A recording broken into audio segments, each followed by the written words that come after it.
This video is sponsored by BuyMode shopping app. BuyMode e-shopping application is one of the best online shopping app now available on Play Store and App Store. Click below link and install application. Thank you. இன்னைக்கு முட்டையை வச்சு ஒரு சூப்பரான ரொம்ப ஈஸியாக gravy எப்படி செய்யுதுன்னு பார்க்க போகிறோம். இந்த கிரேவி சுட சுட சாதத்துக்கு சப்பாத்தி இட்லி தோசைக்கெல்லாம் ரொம்பவே நல்லாயிருக்கும். வாங்கம்மா 10 நிமிஷத்தில் எப்படி செய்யுதுன்னு பார்க்கலாம். இப்போ பேன் சூடானதும் 1 ஸ்பூன் அளவுக்கு எண்ணெய் சேர்த்துக்கலாம். எண்ணெய் ஓரளவுக்கு சூடானதும் அதிக நேரம் சூடாகக்கூடாது. 2 சிட்டிக்கு அளவு மஞ்சத்தூள் சேர்த்துக்கலாம். 1/2 ஸ்பூன் அளவுக்கு மிளகுத்தூள் சேர்த்துக்கலாம். கொஞ்சமாக உப்பு இதெல்லாம் சேர்த்து ஃபஸ்ட்டு கலந்து விட்டுருங்கம்மா. நான் 4 முட்டை எடுத்து வேக வச்சு தோல் எடுத்து வச்சுருக்கேன். இப்போ இந்த முட்டை இப்படி 2ஆக கட் பண்ணிவிடுங்க. ஒரு முட்டையை அப்படி சேர்த்துருங்க. இதே போல் எல்லா முட்டையும் கட் பண்ணி சேர்த்துக்குங்க. அடுப்பு தீ ரொம்ப குறைச்சி வச்சுட்டு மைல்டாக நல்லா வெந்து வரணும். பாருங்கள், இப்போ ஒரு பக்கம் செவந்து வந்ததும் திருப்பிடலாம்.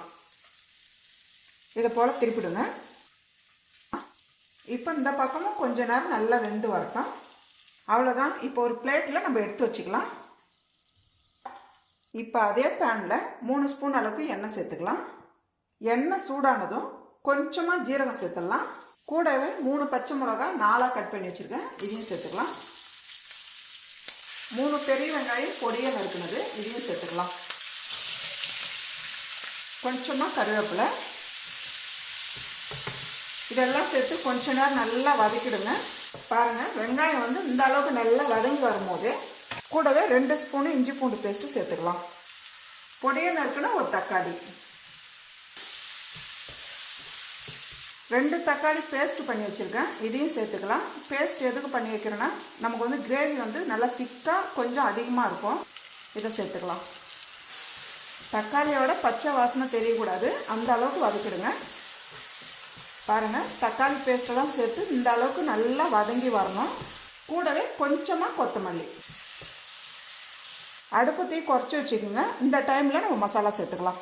இந்த கிரேவிக்கு பெப்பர் தான் ரொம்ப முக்கியம். இதுக்கு மிளகாய் தூள்லாம் சேர்க்க போகிறதில்ல. காரம் வெறும் பெப்பர் தான். அதே போல் பச்சை மிளகா. இப்போ நான் 2 ஸ்பூன் அளவுக்கு மிளகு தூள் எடுத்துருக்கேன். கூடவே 1/4 ஸ்பூன் அளவுக்கு கரம் மசாலா. இப்போ இது 2 சேர்த்து நல்லா பெரட்டி விட்டுருங்க. இந்த அளவுக்கு நல்லா பெரட்டி விட்டுருங்க. ஏற்கனவே முட்டையில் லைட்டாக உப்பு சேர்த்துருக்கோம். இப்போ உப்பு பார்த்துக்குங்க.